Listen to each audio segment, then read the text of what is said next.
సత్యేన ధార్యతే పృథ్వీ సత్యేన తపతే రవిః సత్యేన వాతి వాయిశ్చ సర్వం సత్యే ప్రతిష్ఠితం. సత్యం కారణంగానే భూమి నిలిచి ఉంది.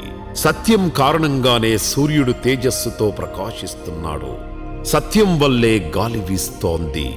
జగమంతా సత్యంపైనే స్థిరంగా ఉంది. సత్యానికి నమ్మకానికి ప్రమాదం వాటిల్లినప్పుడు ఆ దేవుడే స్వయంగా రంగంలోకి దిగుతాడు. నిజాన్ని ప్రపంచానికి చూపిస్తాడు. ఇదే జరుగుతోంది ఇప్పుడు ఏపీలో. తనను అడ్డుపెట్టుకుని రాజకీయం చెయ్యాలనుకుంటున్న వ్యక్తులకు, వ్యవస్థలకు ఆ దేవుడే బుద్ధి చెబుతున్నాడు. నిజాన్ని ప్రపంచానికి చూపిస్తున్నాడు.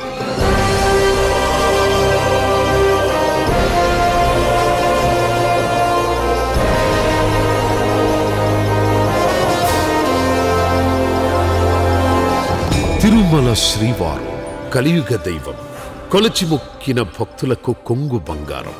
ఏడుకొండలవాడు అనాథరక్షకుడు. ఆర్తజన దీక్షాదక్షుడు.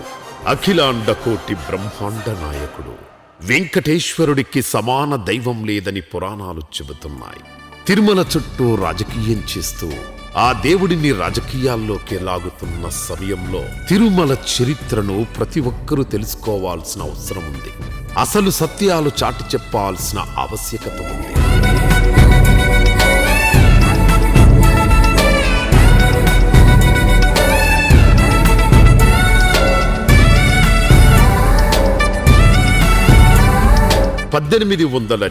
లో తిరుమల మొత్తం పరిధిని 27.5 స్క్వేర్ కిలోమీటర్లుగా గుర్తించింది అప్పటి బ్రిటిష్ ప్రభుత్వం. ఆ తర్వాత 1924లో ఆ పరిధిని అధికారికంగా ప్రకటించింది. 4 దశాబ్దాల తర్వాత 1965 నవంబర్లో అప్పటి ఏపీ ప్రభుత్వం జీవో నెంబర్ 1784 విడుదల చేసింది. బ్రిటిష్ ప్రభుత్వం నిర్ణయించిన పరిధినే అధికారికంగా గుర్తించింది. ఆ తర్వాత 1986లో అప్పటి ఎన్టీఆర్ ప్రభుత్వం చెల్లాకొండయ్య కమిషన్ నియమించింది. ఆ కమిషన్ ప్రకారం అప్పటి ప్రభుత్వం కూడా ఇదే 27.5 స్క్వేర్ కిలోమీటర్ల విస్తీర్ణాన్ని టీటీడీ పరిధిగా గుర్తించింది.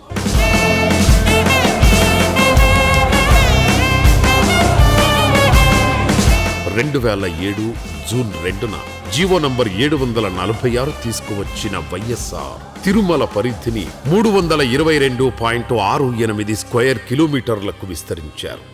7 కొండలను టీటీడీ పరిధిలో చేర్చారు. స్వామివారికి వైఎస్ఆర్ చేసింది ఇది. అప్పుడు వైఎస్ఆర్, ఇప్పుడు జగన్ మీద నిందలు వేస్తున్న ప్రతి ఒక్కరూ గుర్తించాల్సిన, గుర్తుపెట్టుకోవాల్సిన విషయం ఇది.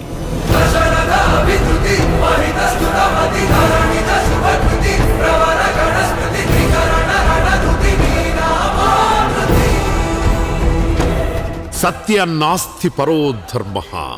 సత్యం కంటే మించిన ధర్మం లేదు.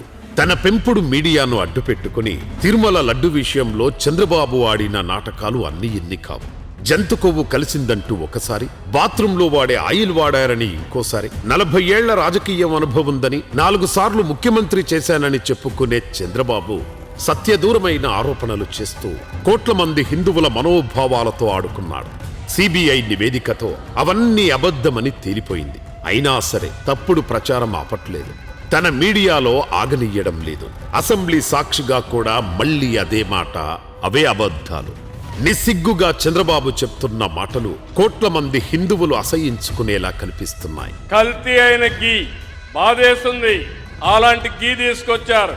ఎలాంటి కెమికల్స్ అంటే మన బాత్రూముల్లో వేసి క్లీన్ చేసే కెమికల్ని గీలో వేసి దాన్ని మళ్ళీ లడ్డు చేసి మనం తినే పరిస్థితికి వచ్చామని వస్తున్నాయి.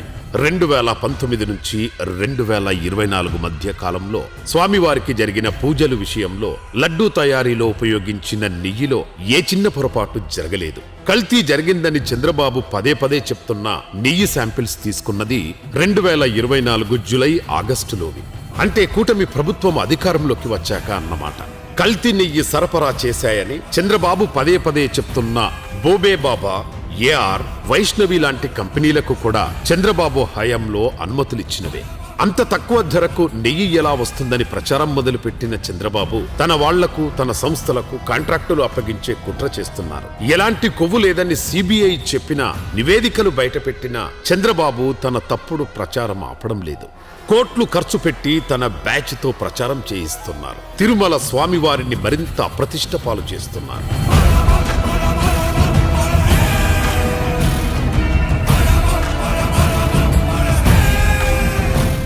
జనబలం ఉన్న ఆ కుటుంబాన్ని ఎదుర్కోలేక మతాన్ని, దేవుణ్ణి అడ్డుపెట్టుకుని నీచ రాజకీయం చేసే రకం చంద్రబాబు.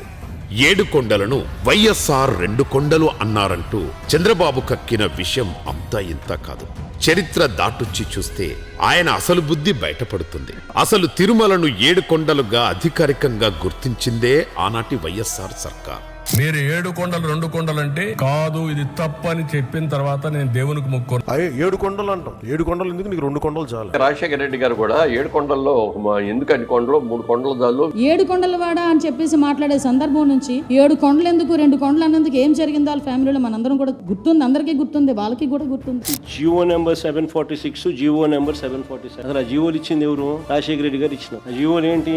టీటీడీని 7 కొండలుగా గుర్తించింది రాజశేఖర రెడ్డి గారు నాన్న. టీటీడీ పరిధిని 350 కిలోమీటర్లకు పెంచింది నాయన. అన్య మత ప్రార్థనలు టీటీడీలోనూ మిగిలిన ఒక 19 గుడుల దగ్గర జరగకుండా కట్టడి చేస్తూ జీవోలు ఇచ్చింది కూడా నాయనే, వైఎస్ఆర్. చంద్రబాబు నాయుడు గారు అప్పట్లో బీజేపీతో లేడు, ముస్లిం ఓట్స్ తో పనిపడింది, క్రిస్టియన్ ఓట్స్ తో పనిపడింది. అప్పుడు ఇదే చంద్రబాబు నాయుడు గారు ఏమన్నా 2009లో 746 జియో 747 జియో వైఎస్ఆర్ గారు ఇచ్చినారు, మేము వచ్చినా క్యాన్సిల్ చేస్తామన్నాడు. ఇది హిస్టరీ. ఆ వీడియో రికార్డ్ ప్లే చేయి మా చంద్రబాబు నాయుడు అన్న మాటలు. 746-47 జీవోలు 2 వచ్చాయి. నేనున్నప్పుడు ఎప్పుడు కూడా జీవోలు అవసరం రాలేదు. ఈ ప్రభుత్వం వచ్చిన తర్వాత ఈ 2 జీవోలు కూడా వచ్చాయి. తెలుగుదేశం పార్టీ దీనికి వ్యతిరేకంగా ఉంటాం. రేపు అధికారంకి వస్తానే ఈ 2 జీవోలు కూడా తీసేస్తామని చెప్పి కూడా నేను మీ అందరికి హామీ ఇస్తున్నాను.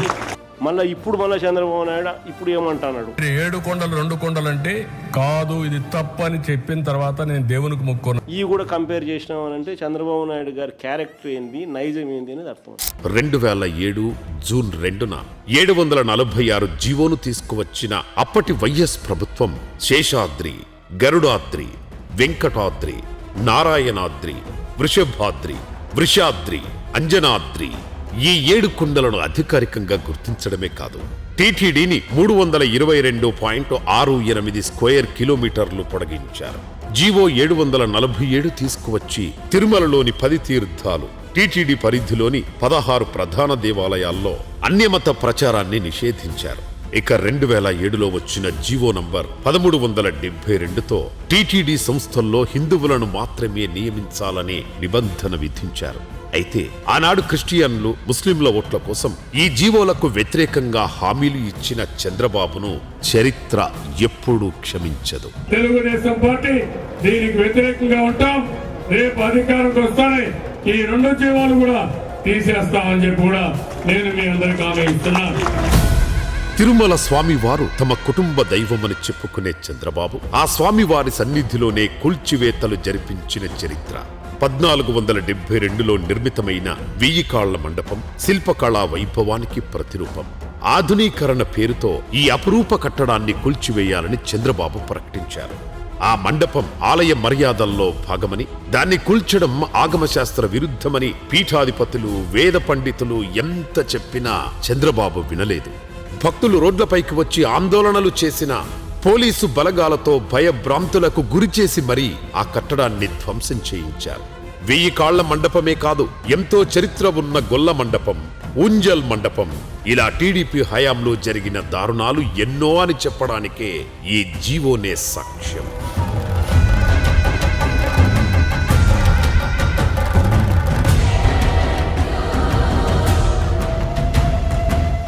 దేవుడి కోసం, దైవాన్ని భక్తులకు మరింత దగ్గర చేయాలనే ఆలోచనతో డివోషనల్ శాటిలైట్ ఛానల్ ఉండాలని వైఎస్ఆర్ ఓ నిర్ణయం తీసుకొని ఎస్వీబీసీ ఏర్పాటు చేస్తే విజనరీ అని డబ్బా కొట్టుకునే చంద్రబాబు దీన్ని కూడా వ్యతిరేకించారు. ఇలాంటి ఛానల్ అవసరమా అంటూ ప్రశ్నించిన చెత్త చరిత్ర చంద్రబాబుది. భక్తి ఛానల్ నేను అడుగుతున్నా, ఎందుకు వచ్చిందంటే అవసరం భక్తి ఛానల్ 42 కోట్లు ఖర్చు పెట్టారు. మీకేం స్పెషాలిటీ? తిరుమల స్వామి వారిని రాజకీయానికి మాత్రమే వాడుకున్న చంద్రబాబు టీటీడీకి చేసిందేమీ లేదు. కూటమి అధికారంలోకి వచ్చాక తిరుమలలో పరిస్థితులు మరింతగా దిగజారాయి. పరమ పవిత్రమైన తిరుమల వీధుల్లో లిక్కర్ బాటిల్స్, నాన్ వెజ్ దొరికాయి. కొండపై వరుస అపచారాలు జరుగుతున్నా, ఆచారాలు మంటలో కలుస్తున్నా విజిలెన్స్ ఏం చేస్తున్నా, టీటీడీ బోర్డు ఏం చేసినట్లు? తిరుమల కొండపై ఫోటోషూట్లు, రీల్స్, ఫుల్లుగా తాగి గుడిపైకి ఎక్కిన వ్యక్తి 18 నెలల్లో తిరుమలలో జరిగిన అపచారాలు ఎన్నో.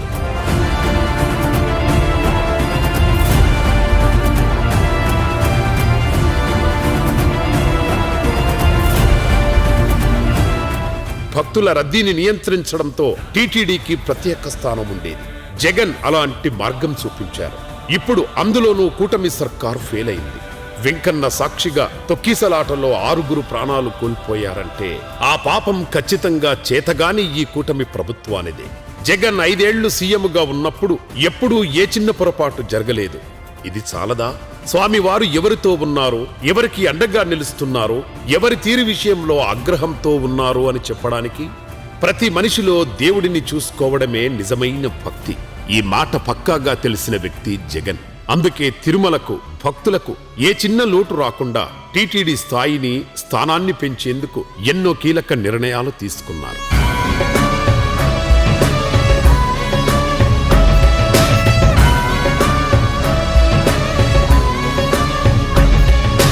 తిరుమలలో మధ్యవర్తులు, దళారుల ఆగడాలకు చెక్ పెట్టేలా శ్రీవాణి ట్రస్ట్ తీసుకువచ్చారు జగన్. భక్తుల నుంచి వచ్చేది ఏదైనా సరే డైరెక్టుగా టీటీడీకి అందించడమే దీని లక్ష్యం. ఇలా వీఐపీ దర్శనాల నుంచి వచ్చే మొత్తాన్ని దేవాలయాల నిర్మాణానికి ఉపయోగించాలనే గొప్ప ఆలోచనతో శ్రీవాణి ట్రస్టును పరిచయం చేశారు జగన్. 5 ఏళ్లలో 1085.84 కోట్లు సేకరించారు. వచ్చిన ప్రతి పైసాకు సంబంధించి 2023 జూన్లో వైట్ పేపర్ విడుదల చేశారు. శ్రీవాణి ట్రస్ట్ నిధులతో రాష్ట్ర వ్యాప్తంగా 5,000 దేవాలయాలు, భజన మందిరాలను నిర్మించాలని ప్లాన్ చేస్తే కూటమి ప్రభుత్వం అధికారంలోకి వచ్చాక రాజకీయ స్వార్థంతో దీన్ని రద్దు చేసింది. ఇక జగన్ హయాంలో వైకుంఠ ద్వార దర్శనాలను 10 రోజులు పొడిగించి 8 లక్షల దర్శనాలు కలిగించారు. ఇందులో 97% మంది సామాన్య భక్తులే. తిరుమలలో రద్దీపై నిఘా పెట్టేందుకు ఏఐ వినియోగంతో పాటు దర్శన టికెట్ల కేటాయింపు కోసం ఈ డిప్ విధానాన్ని తీసుకొచ్చింది కూడా Jagan సర్కారే.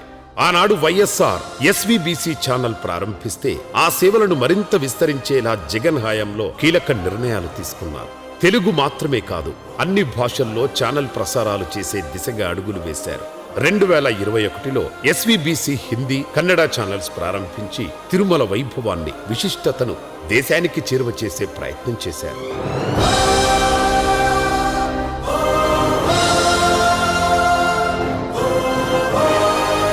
2022లో Sri Venkateswara Institute of Cancer Care and Advanced Research విభాగాన్ని ప్రారంభించిన జగన్ క్యాన్సర్ బాధితులకు అండగా నిలిచారు. మౌలిక సదుపాయాల విషయంలో టీటీడీని మరో మెట్టు మీదికి తీసుకెళ్లింది కూడా జగన్ హయాంలోనే. 23 కోట్లతో సరికొత్త పరకామణి కాంప్లెక్స్ నిర్మాణంతో పాటు 9,000 మంది కార్మికులకు జీతాలు పెంచారు. స్కిల్డ్ వర్కర్లకు కనీస జీతాన్ని 18,500, అన్స్కిల్డ్ వర్కర్లకు 15,000కు పెంచారు. పోటు కార్మికులకు జీతాలను 10,000 పెంచిన జగన్ నాయి బ్రాహ్మణులకు కనీస జీతం 20,000గా నిర్ణయించారు. ఇక 5,000 మంది కార్మికులు, పెన్షనర్లకు ఇంటి పత్రాలు అందించిన ఘనత కూడా వైసీపీదే.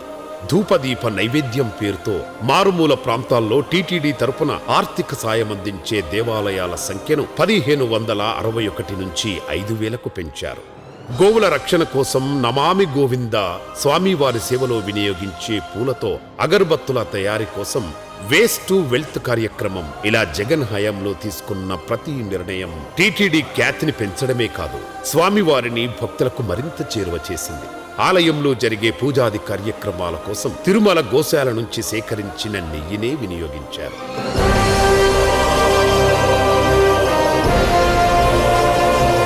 అప్పుడు మండపం కూల్చివేత, నేడు లడ్డూ రాజకీయం. అధికారం కోసం చంద్రబాబు ఎంతవరకు దిగజారుతారో చెప్పకనే చెబుతున్నాయి. అప్పుడు బయటకు కనిపించే కట్టడాన్ని కూల్చారు. ఇప్పుడు లడ్డూ చుట్టూ రాజకీయం చేర్చి భక్తుల విశ్వాసంతో ఆడుకుంటున్నారు. అలాంటి చంద్రబాబుకు తిరుమల పవిత్రత గురించి మాట్లాడే నైతిక హక్కు ఉందా? జగన్ మీద బురద చల్లడం మానేసి తాను చేసిన పాపాలకు చంద్రబాబు సమాధానం చెప్పాలి. హిందూ ధర్మం అంటే చంద్రబాబుకైనా పవన్కైనా రాజకీయ ఓటు బ్యాంకు మాత్రమే.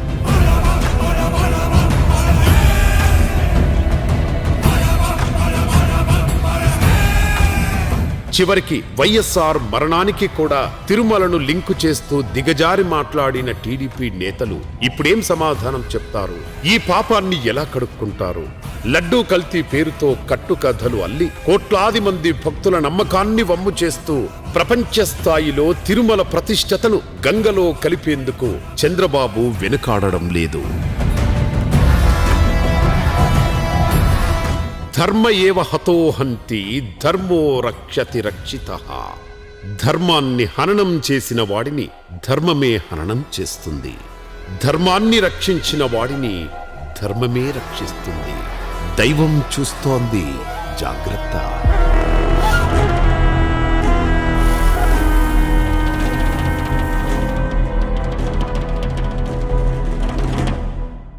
నిన్న మన వాళ్ళు కొంతమంది రిపోర్ట్లు వస్తే చూపించిన 1 కోటి పుస్తకాలు ప్రింట్ చేశారు 5 లాంగ్వేజ్ల్లో భగవద్గీత అని. 50 కోట్లు ఖర్చు పెట్టారు దానికి. 50 లక్షల్లో 32 లక్షల పుస్తకాలు ఇంకా గోడౌన్లో పడి ఉన్నాయి. అదొకటి అడ్డం మనకి.